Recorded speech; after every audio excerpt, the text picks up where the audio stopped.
Hello and welcome everybody. Welcome to the channel.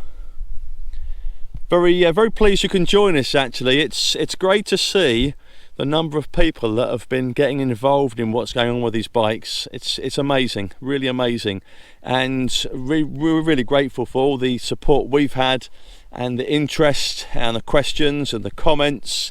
Unbelievable. Really took us by surprise. Actually, we started. For those of you that are new to our channel, we started about a year, just under a year ago. We put a very quick video, couple of minute video together, pretty much like what you're seeing now, pretty much the same sort of thing, just a quick overview of the bike and a little tour of the bike, just to give people a little bit of a look, really. And people were asking questions, were getting stopped in the street, and you know, the usual thing where what is it, where is it come from, how much is it, how fast does it go, all these sort of questions people asking. And we thought, well, we'll put a video together. The only thing was we had no decent video equipment, and so we took the first video. Scorching hot summer, very windy day actually, and we're out right out in the open here. Very windy day back in early part of last year, and it was on a basic phone, an 8-year-old phone, would you believe? And it was pretty poor. Had to try and stabilize it with software. We had to cut the audio, and just in the end we initially put it up as a just a silent movie, if you will, and decided at a later date to add some music to it, and that was about the top and bottom of it. And from that came our channel, and it was really just because people have been interested. We thought we'd just put a little bit on there just for someone to have a little look, so they could see it in more detail if they stopped us in the street or something, and we could sort of direct them towards the channel, and they could have a bit of a closer look at it perhaps. And it went from there. And those of you that have been following us will know we've done 5, 6, 7 videos. I think 7 videos now. We're on the 8th at the moment, and a few more in pipeline. So here we are, and we had a few more requests, quite a few requests actually since then, since the first one, to do a repeat, another show and tell, partly so we can talk in detail at what we've done and what's on the bike, partly because there's a lot more happened to the bikes and since the very first video back start of last year, and we've got some better equipment now, and audio and visual equipment, so we can get some hopefully half decent images for you to see, and some footage and what have you, and make it a bit more interesting for you guys that are taking your time to watch this, really. So yeah, thanks again for watching, really appreciate it. And what I'm just going to do, I'm going to give you a quick tour of the bike, really. Just going to go round sort of from the, well, let's start at the front, the business end as it were. Let's start it up at the handlebars, and we'll go across and down and round, and we'll just talk you through some of the things that we've done and what's on there. And some of it's self-explanatory, but it's worth pointing out a few things. So let's start from the left here. You've obviously got a handlebar with a mirror fitted on the side. That's the same both sides. We've fitted those additionally to the original spec. New handlebar grips. These ones actually are very good. They actually bolt on this underneath here and here. There are two. I think I'm getting in to see if you can see them. There are two little, oh no, you probably can't see that side, but there are two little screws there, and you can screw the handlebars up, the grips on, which is brilliant because they don't move at all when you're using them. Very similar pattern to the original ones, which were fine, but just these ones don't move at all, and they got a bit more grip, which is what we were looking for. So very happy with those. Moving across to the top here, which is this one here, that's the new display we've fitted, and I should turn it on for you, which is the middle button. Press it for a few seconds. There we go. It's a pretty basic display, black and white, not colour. We're looking at a colour one, possibly might change it if we need to, but this one's very good actually, so probably not. And the idea on here is you've got the battery power there. This is the amount of cycle time at the top. Underneath that you've got the speed, which is in kilometers per hour at the moment, is it set on. To the left of that you've got number 5, which is the it has five gears, if you like, or 5 settings. Let's see if we can change those for you, just to show you. So we just press the down button there, 4, 3, 2, 1, and 0 is just pedaling, and the up button obviously takes you back up again through the different, what we call them gears, but they're settings, if you like. Underneath that at the bottom you have a distance, how far you've travelled, how much distance you've travelled since you reset the counter on there. You can go into different menus. We'll go into that in more detail at a later date and give you a complete in-depth on that one if it's wanted or needed. So below that display then you have 2 buttons here. These are quite recent additions, and these are left and right indicators. They basically control the indicators left and right, and of course if you press both together that gives you hazard lights as well, and I'll show you the lights. We'll show you the lights in a bit, but that gives you hazard lights as well there. So I'll just flip one of those on, and you can hear a bleep going on. That's to tell you the indicators are one of the indicators going. I do the other one, it's the same. It's a slightly different pitch, so you know which indicator's on.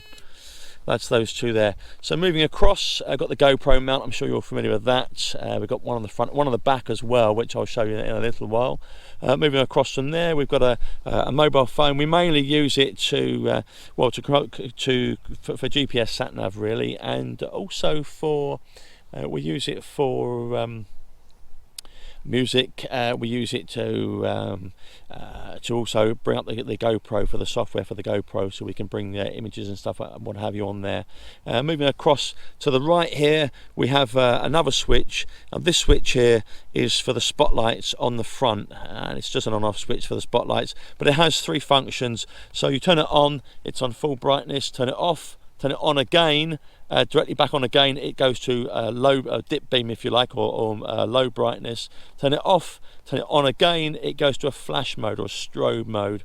Turn it off, and when you turn it back on again, it goes back to the high mode. So it just cycles through the 3 modes, which is high, low, and then a strobe or a flash, and then back to high again. So that's that switch there.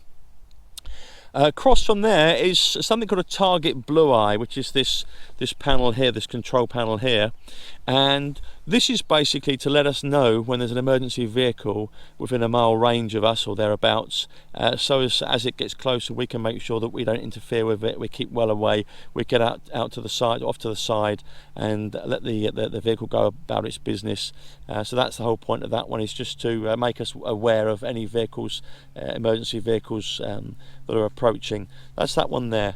So moving across to the right again, you have this little panel here, if you like, this little cluster here, and the green button is the horn. That's for the twin horns that are at the front. I'll show you those in a little while.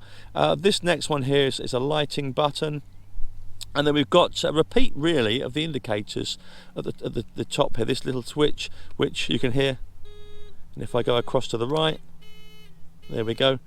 And that's another way of using the indicators. That was the original way we used to use the indicators. The only thing, this is was fine, but the problem with that was that of an evening when it's dark, you couldn't see if you were indicating or not, especially if you're going along and you've got your helmet on, couldn't hear the bleeping, and we found we kept leaving the indicators running. And the other problem with it was you have to take it back to the centre to shut it off. So if you put the indicator on, if I just show you the indicators across to the right there, if you go too far, you're then indicating left and you think you've centralized it, so you spend a lot of time messing about in the middle, to the left, to the right.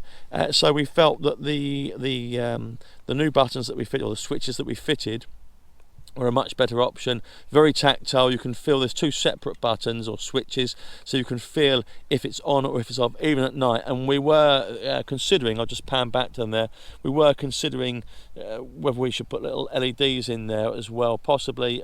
We have seen them with LEDs, we may get those and put those on, but these ones work very well actually, so we would suggest if you go for an indicator pack, that those are the switches you go for.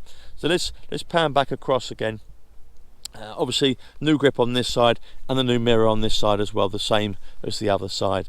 So that's the front. Let's go around and let's go down, and here we have At the front here at the top, this is our what we call the emergency light. It's amber strobe light basically. You've got 4 LEDs here inside, and there's a various array of patterns you can have, flash patterns you can choose, and I'll show you where the switch is and how that works a little bit later on.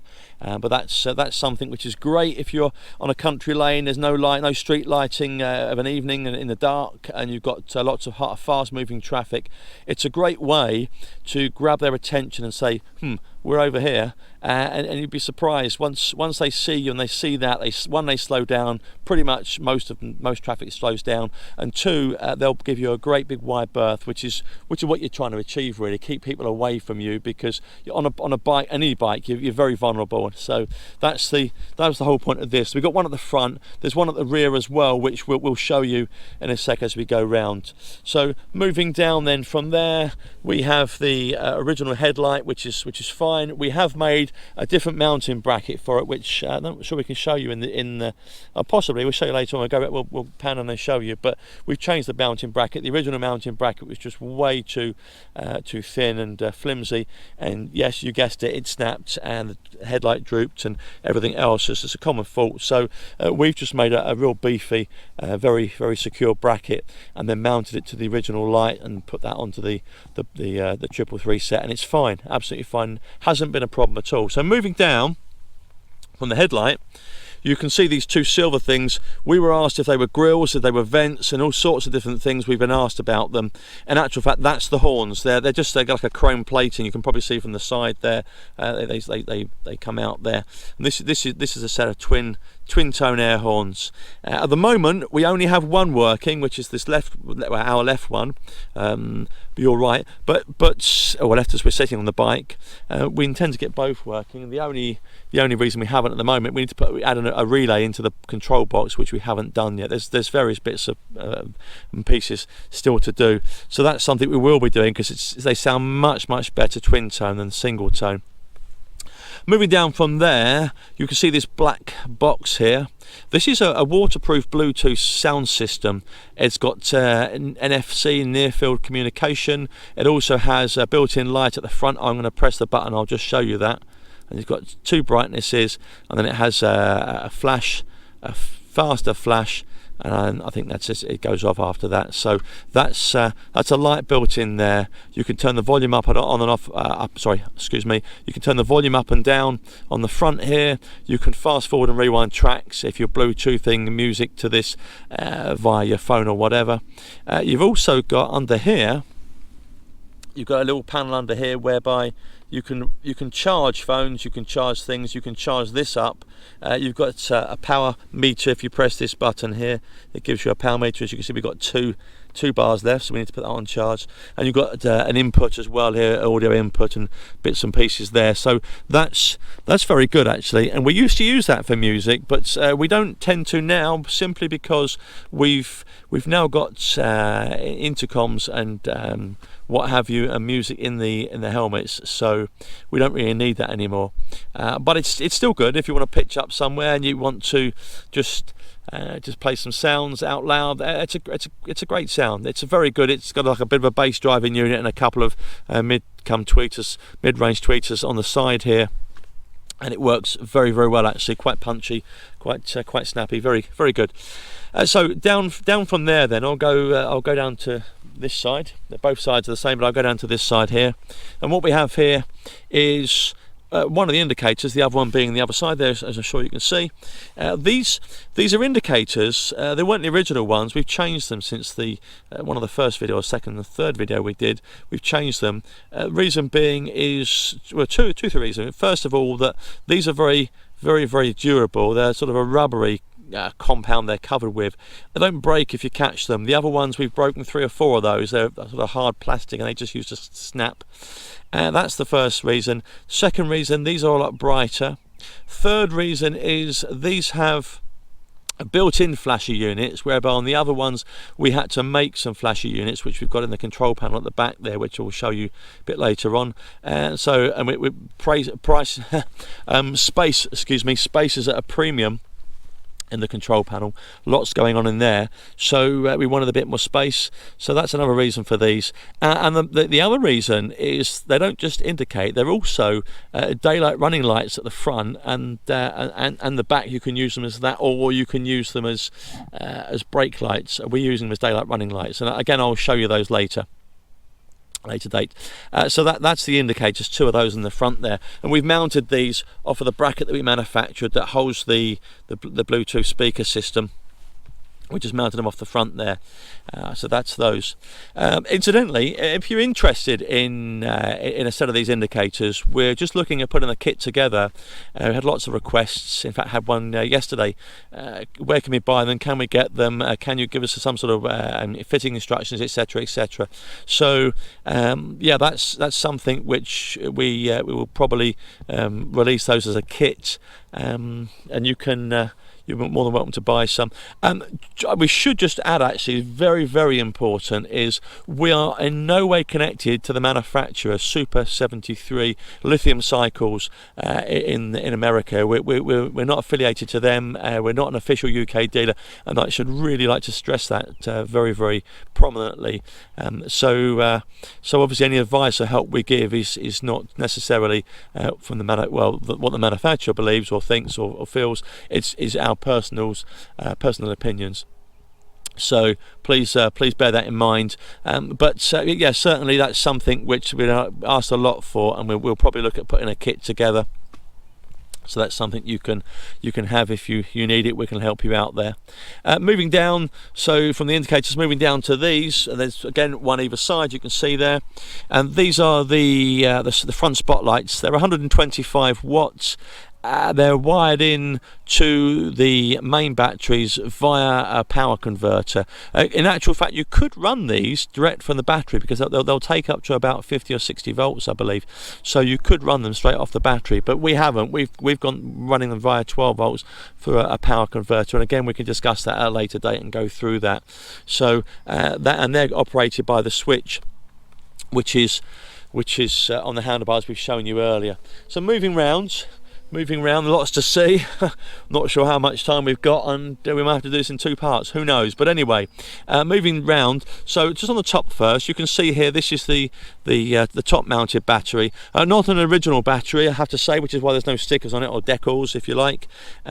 Reason being is because the original one that came with this bike is not as powerful as this battery, and we wanted to get as much range as possible. This bike's used on a I would say daily, but certainly a weekly basis, and so we wanted to get lots of range out of it, so we changed the power. This is a 17 amp hour battery at 48 volts, and we're in the process, so we've actually ordered up some 52 volt batteries, so this will be coming off as a spare, and we'll be putting 52 volt batteries on the top there.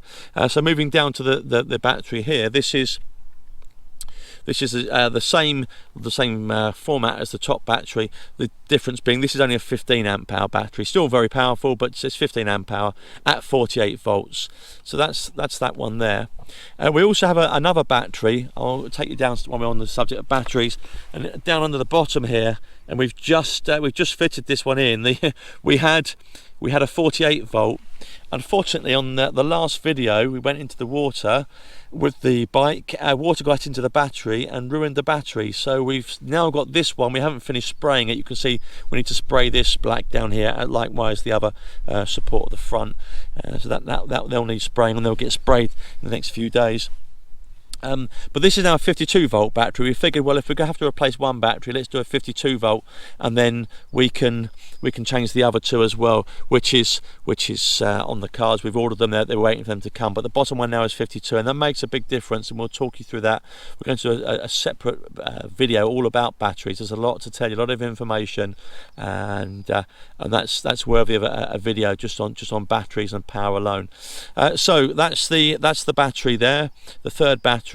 And that gives us, with all 3 batteries, that gives us a range of around about 80 miles or thereabouts. Depends on obviously how many people on the bike, it depends on terrain, it depends on weight and everything else, wind and wind conditions and all sorts of other things. But if we get around about 80 80 miles. Takes us 3 to 4 hours to fully charge all 3 batteries using 3 separate chargers, obviously.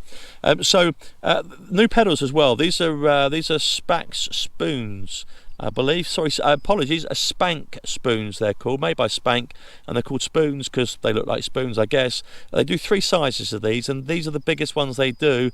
We wanted a nice big platform. The other reason we changed these, well, they look very good. The original ones are fine, but we didn't want reflectors in the pedals, and these ones have little studs, as you can probably see. 1, 2, 3, 4, 5, 6, 7, 8, 9. So there's 10 studs on each side of the pedal, and they're very, very grippy. You put your foot on there and you just don't slip off. It's great. So it's a nice big platform for when you're going along as well to rest your feet. So we changed those, and they're very good. We're very pleased with those. So that's the pedals. It's moving back up here, and you'll notice what looks like a water bottle here, but actual point of fact, it's not a water bottle. This is an emergency repair kit, a puncture repair kit, effectively. We have a whole raft of stuff in there. It's fully packed. The lid just about goes on. In fact, I'm going to tighten that up, believe it or not. It's come loose. Look at that. Because I lost that. So I'm glad you reminded me. There we are. So yeah, this is a puncture repair kit. This is not a puncture repair. We've got an inner tube and all sorts in there, but we'll get this out on another video, and we'll lay it all out, and you can see exactly what is in here. But it's pretty simply, it's to repair a puncture and get us out of trouble if we are unfortunate to get one. So that's that. So moving across then, there's this black box here, and people have asked what this is again many times. This is the control panel, because when you start adding indicators and lights and all sorts of other bits and pieces onto the bike, you need somewhere to put all of the wiring and all of the circuit boards and everything else you need to run these things, and this is what happens in here. We were very conscious that with this bike that you've got a very, very nice trapezoid frame, the triangle type frame, or the hole in the middle, if you like. It's not quite a triangle, but this hole in the frame here, we wanted to keep as much as this as possible to keep the style of the bike, which is why we've gone for as small as panels we can get at the back here, which is big enough to fit everything in just, but small enough to keep some of this area. Also, it meant we could get this holder in for the repair kit and a second battery as well. So yeah, we wanted to try and keep this, and we'd like not to have this because we think it sort of spoils the look a little bit, but it's a necessary evil. Having had 3 punctures and walked many miles with a puncture is not fun, I can assure you of that. So that's the puncture repair kit there. Moving down, back around and down, we've got some pedals here, not pedals, sorry, they've got some grips here, and they're not even grips, in fact. What we're talking about, they're footrests. These are footrests. They're just a BMX footrest, to be honest, or very similar sort of thing. We've got one either side, and this is because when we take a pillion, a passenger on the back, a pillion, they can got somewhere safely to rest their feet. They've got somewhere safe they can rest their feet, which is really important because you appreciate this wheel spinning around very fast. You've got spokes here, get your foot trapped in that, you'll know about it. And again at the back here, so we want to get their feet here out the way, make sure they're nowhere near the wheel. And we wouldn't advise anybody to go on a bike as a passenger like this unless you've got somewhere to put your feet at the back, because it's too easy for your feet to drift in to the wheels there. Moving along from there, you can see we have this little piece here, and what this is a remote transmitter for the back brakes that we have. We've done away with the original brakes because of the way we rewired the bike, and this now controls the back brakes. So when the back brake operates, you can see, in fact, if I just operate that brake, you'll see this back light here come on. There we go. And that, if I can get both in this shot at the same time, you will see. And there's one of those lights either side, which I'll show you in a sec. So the Tetro, we're still on the Tetro at the back brakes. On the front, incidentally, let's go back across to the front. I'll just show you. We've changed the front brakes to Werq. I believe I'm pronouncing that correctly. And That's a hydraulic brake caliper, but it still uses the original cable brake cable, which means it's a very quick, easy fix.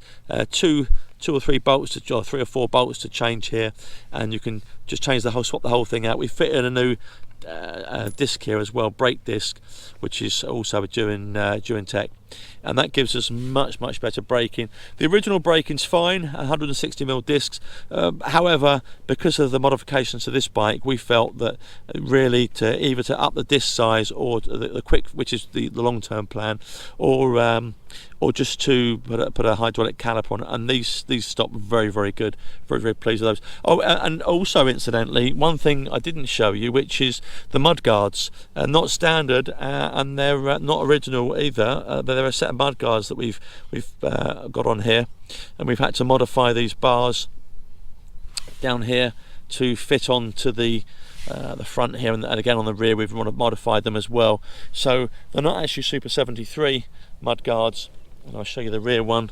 You can see here, but we had to modify them. We made a little bracket, very simple, basic bracket. Not over the moon with this, not really pleased with it, but it works. It's okay. We'd like to have brought this mudguard down to the frame or somewhere close, but that wouldn't have given us so much cover at the rear, and we really didn't want the rain splashing up, and we wanted this kind of 40s 50s look, you know, the sort of Great Escape Steve McQueen look on the bike. And to do that, bringing the mudguard down the back here, it looked better, so that's why we did it that way. But again, these bars, we've had to modify these rods here that come across, put a couple of bends in them to fit them on to the where the rack here mounts onto the bike. We fitted those in the same bolt there to put a longer bolt in.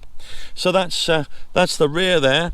You can see lots of lights all over this thing, and the reason for that is because there's 3 either side here, these rear lights amongst all the other lights, and the reason for that is very simple. Is the quicker someone can see you, the quicker they can take action, and you'd be surprised, cars going along go very fast, things happen very quickly, and it's very easy to knock a cyclist off. And you know, we've got a helmet and what have you, gloves, but you never win against cars and lorries and what have you. So always lots of lights. Can never have enough lights, as someone once said to us. So on the back here, these 2 things that look like eyes, that's the brakes, the rear brakes, which you did see, and I shall just operate the brake lever. There we go, and you can see they come up, and obviously at night they're much brighter on there. So that's those original backlight here, which there's a couple of hidden feature, or a hidden feature in those you may have seen from another one of our videos, and that is that there are indicators actually built into the bottom both sides. However, because of the new indicators we've now got, we stopped using those, and we just use the ones we retrofitted. GoPro mount here, GoPro camera mount, as you can see, for the Hero GoPro, which is great, because now we can have front and rear footage, I should say. Moving up, you've got the indicator sticking out the side here, and this side here. When we fitted a bracket, we put out, well, it's a plate if you like, we rounded the edges off, and this goes right underneath the indicators, right along here underneath this other light, which is the same as the front light you saw earlier. And this is the what we call emergency light, amber flashing light. And then right across to the other side of the bracket here, we did that really don't need them for these ones particularly, because they're very good. Don't tend to, well, we haven't broken any yet, but we put them underneath the indicator just so that you could get some support, especially with a pillion getting on the back, a passenger on the back. They could sometimes push these indicators and snap them off. But so that's the bracket there. And then moving down, and I'm noticing we're up to 28 minutes, so I'll probably put this in 2 halves. We'll split this video, I think. You can see the little dust caps there, just for a bit of humour, if you can see those. Yeah, that's just a bit of fun, really. So we fitted gears to this hub now, and we've got 7-speed here on a quick fire, and that's something which you didn't see on the front. I'll show you that, but on the front we've got a quick fire. I know I missed something. We've got a quick fire lever for changing gear. So we fitted 7 gears on here. We've also fitted a derailleur underneath here, which you'll see for changing gears, tensioning the chain. And and that's that. Let's take you up to the gear lever. Here we are. This is the quick fire gear change. Just press that with my thumb there, and I'll go around and show you.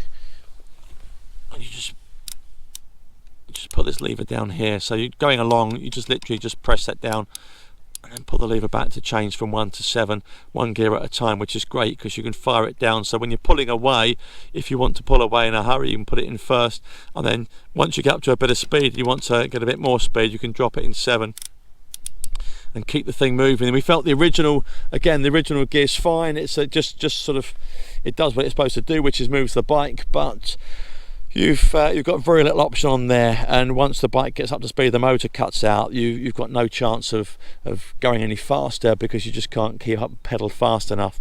So that was supposed to be a quick overview, and we've hit 30 minutes here, so we'll probably, you may see this in 2 halves, we'll have to see, but that's it really. That's where we are at the moment. That's what we've done. Can't think of anything that we've missed. You probably have. There's lots more to show you. We can explain how to fit the indicator kits and how to fit the batteries and all sorts of other stuff, which we will do. We're going to go through, and we're going to give you step-by-step guides of everything and talk you through how we did it, what we did, what we've used, and how we made it work. And oh, the other thing, one last thing I did forget, and this is something which I shouldn't have really forgot, which is the seat. We've had a different seat on there from the original, which we made up really because the original wasn't comfortable enough for what we wanted, long journeys. It's great for 10-20 miles, but if you're doing 30, 40, 50 miles, we wanted something a bit more comfy, and also wanted to have the option of taking 2 people on the bike as well. So yeah, this really comfy seat here, and it's got quite a lot of support in it. I probably can't see that, but it does really support you well. So that's something we've made up on there as well. Okay, well, I hope you've enjoyed the tour of the bike. We've got lots more coming out for you, so I'm going to say goodbye to you now. Again, thank you very much for everyone that's taken the time to come onto our channel, have a look, see what's going on, to watch the videos, to tell their friends and everything else. I mean, it's just been amazing. We're really made up by the whole thing, and it was never meant to be like this. It was just going to be a quick bit of a couple of minute video of the bike, just so people could see if they wanted a bit more detail. Okay, well, we're going to keep making these videos as long as people are interested, and we hope you've enjoyed this. And one last thing, there's someone out there in America, and he's just an amazing guy. I have to tell you that guy is just amazing. The channel he's got and what he's doing and what he's up to. And his name's Ryan, and his channel, and I'll put a link to it at the end, and his channel's called HackLab, and it's brilliant. He's done all sorts of stuff on there. Have a good look, go and see if you're interested. He's got a couple of Super73 bikes. He's done quite a few modifications, got a lot more to do, I'm sure, and we love him. We think he's brilliant. We were not affiliated to him in any way. We don't even ever personally met him. Love to meet the guy, but he's just so genuine. And yeah, Ryan, if you're watching, fella, yeah, you're top man. So please, if you like this sort of thing and you want to have a little look and see what someone else has been up to, and he does other things as well. He does modifications to boats and all sorts of stuff. He's got this garage he's converted into a HackLab, and it's brilliant. So yeah, I'm really pleased to be able to tell you about this guy if you haven't already met him or seen him or see what he's about. It's worth a look. So that's it from us for now. We're going to say goodbye, and hopefully we can do lots more for you. And if you're interested, anything you want to know more about, or you want a particular subject discussing or going into more detail, then please let us know, and we'll do what we can for you, and hopefully you'll see what it's all about. Okay, thank you, thanks very much, and we'll see you on the next one. Bye bye.